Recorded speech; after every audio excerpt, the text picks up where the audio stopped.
Welcome to Irokopost TV. My name is Rudolf Okonkwo. Today, I have the privilege of interviewing Mr. Tony Nnadi. Mr. Nnadi is the Secretary General of the Lower Niger Congress. Tony Nnadi, welcome to Irokopost TV. Thank you. Now, almost a year ago, I interviewed you here in New York. I know you are now in Lagos. Our viewers were fascinated. It was one of our videos with the highest number of views. They were fascinated by what you said about Nigeria and what was going on. Now, we are back to this situation now, a year after, where we had last week that Garba Shehu, who is the press secretary, to President Muhammadu Buhari of Nigeria, said something that I think I was confused. I thought you were the Lower Niger Congress that came to America June of last year, and you met with members of the Congress, and you talked about the killing of Christians in Nigeria. What happened? How did this turn out to become an IPOB affair and the federal government? What's going on? I'm confused.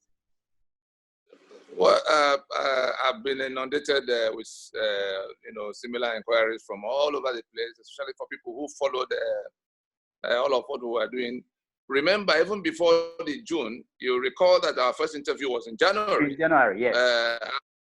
After our the emergency press conferences on Nigeria, where Frank Gaffney and a whole number of other people from the evangelicals were in attendance. And you recall it was at that January 17th, emergency press conferences on Nigeria, where I delivered the lead talk because I was invited from Nigeria and sworn on the spot to come to tell the international community, particularly the US, what was going on in Nigeria. And it was from what transpired in that press conference that it became necessary for the US to subject what we were placing on the table to institutional scrutiny to see whether, and it was that institutional scrutiny that came with June and July, the June ministerial roundtables, the International Religious Freedom ministerial roundtables that happened in Congress. You recall that on the 5th of June, I did address the House segment of it, and then on the 11th of June, the LNC team was addressing the Senate session of it that was chaired by Senator Sam Bramba. And in all of it, from there, we went on to State Department. And you recall it was in between the Senate session and when we eventually went back to State Department that you again had to interview me in New York in terms of following the progress of it. And you will also recall that in that second interview, you were asking, you did ask me why, whether it was on account of what we were doing in New York, in Washington, that the Vice President of Nigeria was dispatched, because he came to say that no killings were taking place.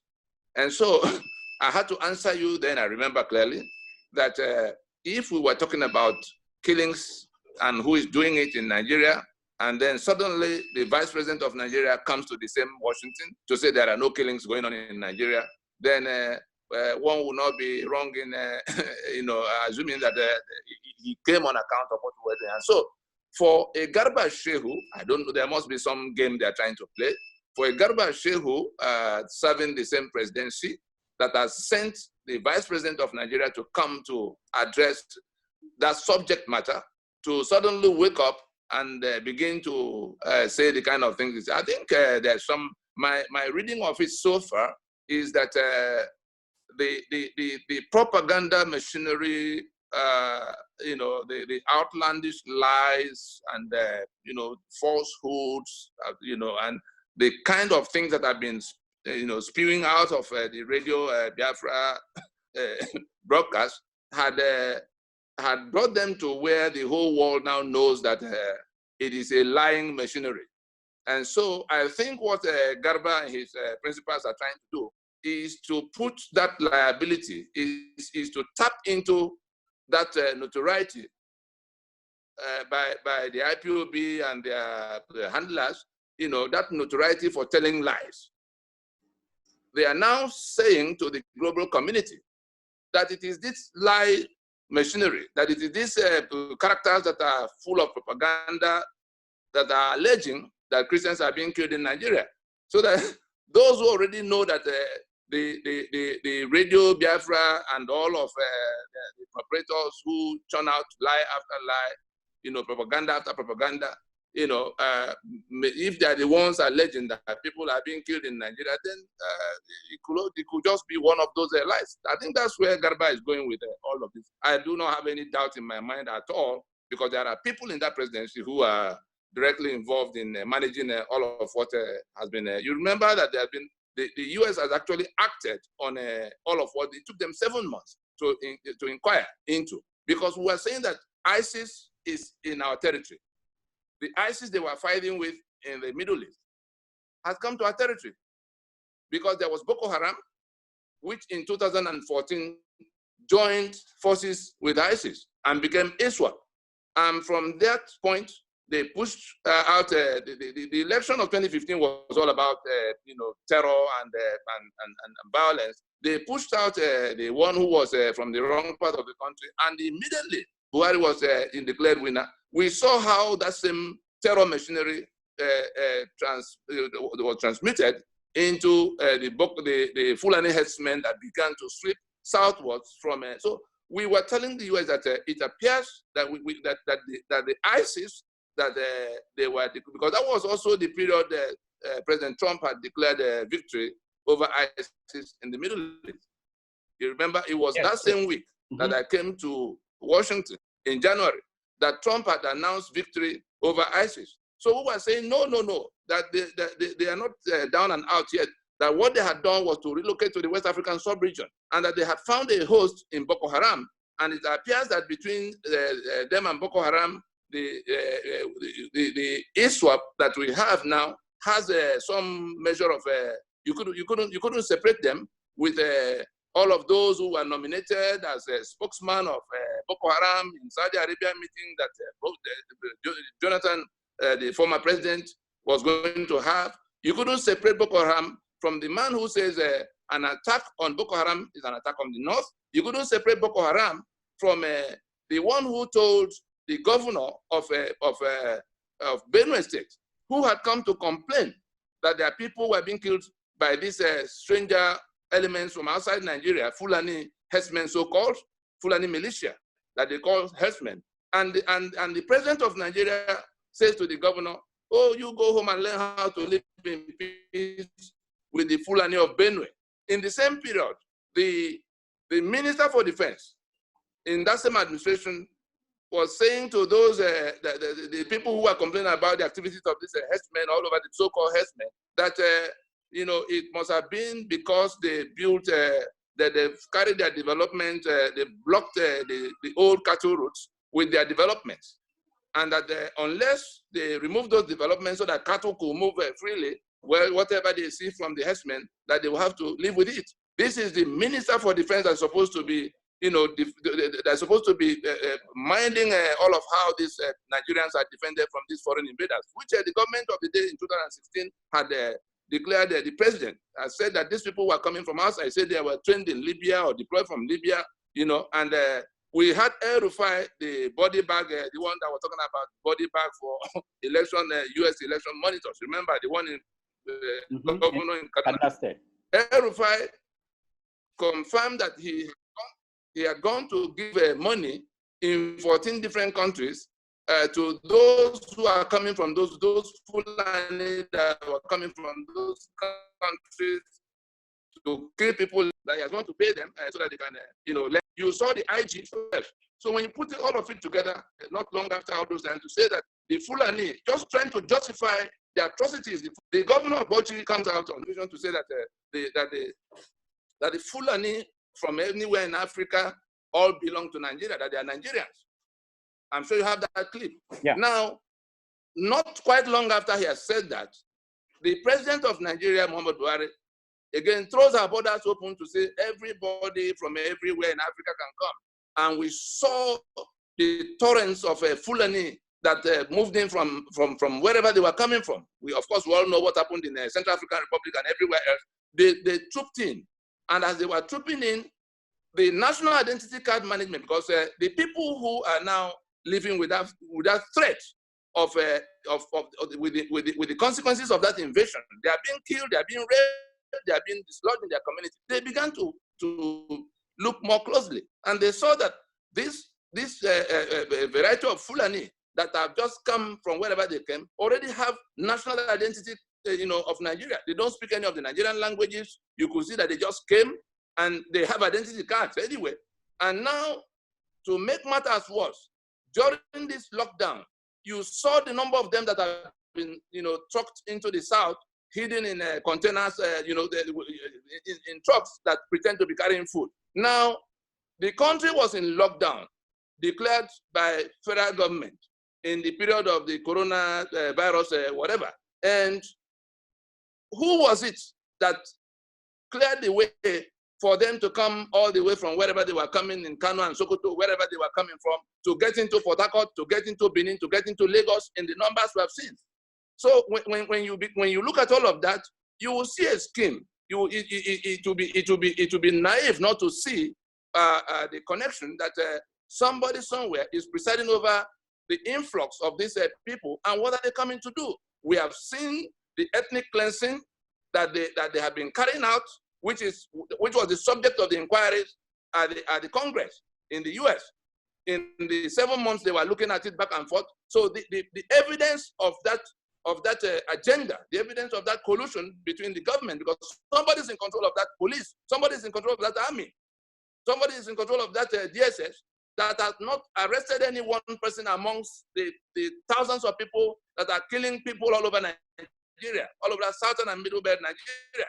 So we're saying that it is disingenuous for some Garba Shehu, to whatever be his pursuit, to now come to try to do again what Oshibajo could not do for them in coming to deny that some the people are being killed.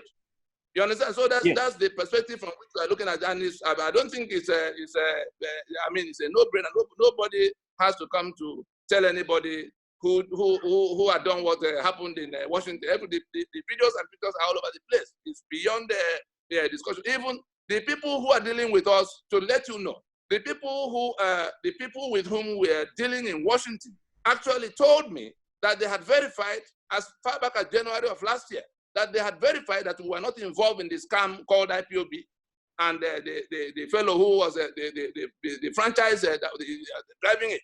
They actually, because what we are discussing touched on their national security. And you see that from that point of engagement in December, the US placed Nigeria on a watch list, special watch list. From there, it has moved on to move Nigeria to country of particular concern. Because you lock everybody down. Killings are still taking place in southern Kaduna, taking place in Jos, taking place every day. More things are happening. The interstate movement restriction is still in place, and there's only one federal government with all the armed services under their control. And so, who is allowing them pass?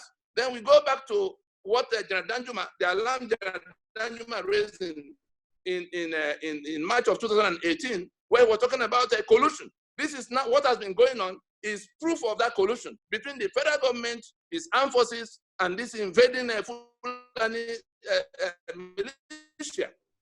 Now, and if the people in government are telling us that Fulani belong here, all of them, everybody is under lockdown and there are roadblocks everywhere, you can't get to the next state to do anything, and they're coming in this number. So it appears we have proof of the fact that there is collusion involving, at the highest level, because whoever is in control of the police and army that is maintaining that lockdown against everybody else must tell us how those people got to where they're going and why. What was their motive? Was their mission? Okay, we are having we suspect their mission is in connection with the ethnic cleansing that they've been driving. We kind of it will take him anywhere. To the viewers listening, that Nnamdi Kanu and his IPOB are not in any way involved in what the LNC is discussing with the American officials. Let everybody hear it from me that they are not involved in the discussions that have led to what we now see the executive order that Trump had to sign on the 2nd of June under the International Religious Freedom Act, the Frank Wolf Act. So more things are to happen. Since Nigeria is now a country of particular concern in the estimation, we're talking about the national security in that executive order. You saw that the President Trump said that this is a national security imperative for the United States. Yes. Now let me. Okay, and that it has to be, it is a priority on their foreign policy engagement at this time. Between the two, those who are still playing the prank of going to tell everybody that nothing is happening, that it is a pretense, that Christians are being killed, I think they're behind the times. And all those shenanigans will not take them anywhere. Okay. Let's face the matter we have at hand. People are being killed. Let me get to this other issue, because a lot of people who watch my interviews with you, they came back to me and said, you were the one that was, you were suggesting that the American government will soon appoint a special envoy yes. to Nigeria to look at the genocide of Christians in Nigeria. And when Garba Shehu was talking, he mentioned that as part of the things that are being pushed by IPOB. Why is it that the federal government, are they afraid of you? Are they afraid of confronting you and saying that you are pushing for this? What's going on? I think that question should go to Garba Shehu, really, because not only did we make the case in that emergency press conference, at the time in my presentations in the IRF ministerials throughout June and July in Washington, that was the crux of our demand. That what they have to do is to get somebody who will be like the pointsman of the president of the United States to come to see what is going on in the place. And that campaign is still on. You remember there was a letter that was signed by 117 organizations addressed to President Trump, including the evangelicals, 117, and the Lower Niger Congress was invited to be signatory to that letter on account of our involvement, engagement with the U.S., various departments of the U.S. government on this. So I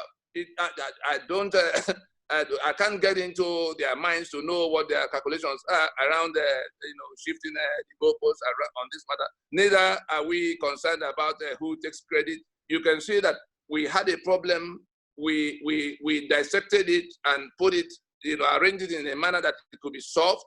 And we went to the people who could begin to solve it, because they also have there's a convergence of interests. That national security imperative, which President Trump talked about ISIS, that is finding comfort in this sub-region, is also coming against the background of we who are faced by the threat of that invasion by ISIS-sponsored ISWAP, Boko Haram, and Fulani herdsmen, with the government looking the other way. All right. So we're no longer we're not going to bother with what the pranks they are playing. We're heading on to that constitution that empowered them to do what they are doing, which has my signature, your signature, all of our signatures as the authors of our damnation. That's our concern for now. That's the next thing we have to find a way to take down. That constitution cannot remain the basis of people drawing power and coming to your backyard and my backyard. And we've been waiting since 1967 for us to go and discuss how we live in this union. And you have people who have embraced a civilization that requires them to kill the others. They say they're doing Sharia, and as long as Sharia is in place, the rest of us are infidels in their eyes.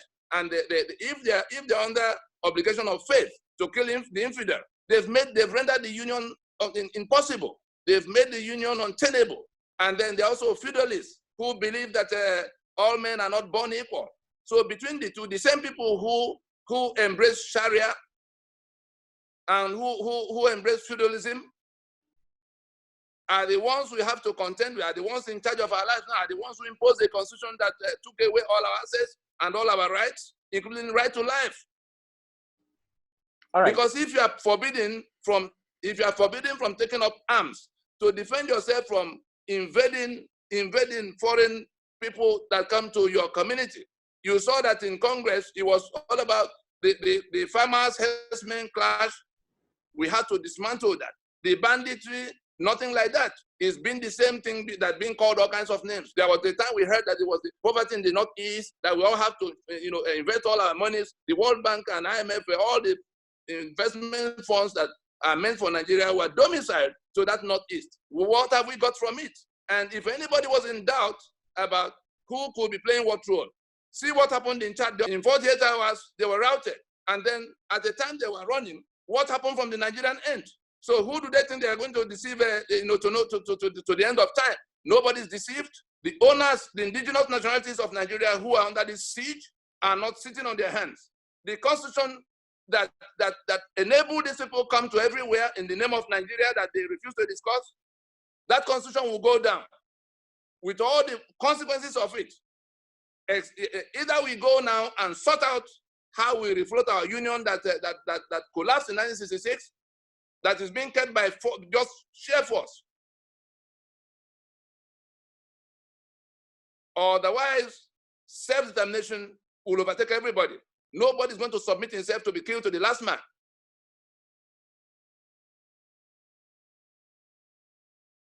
Hi, if you live in the US, UK, Canada, Italy, Ireland, or Spain, and you send money to Nigeria, to Ghana, to Kenya, to Tanzania, or Uganda, you should download SendWave on your phone. SendWave is safe, secure, reliable, fast, and more importantly, it is fee-free. Absolutely no fees. For your first transaction, use the promo code DOCTOR and SendWave will add $5 or €5 or £5 to the money you send.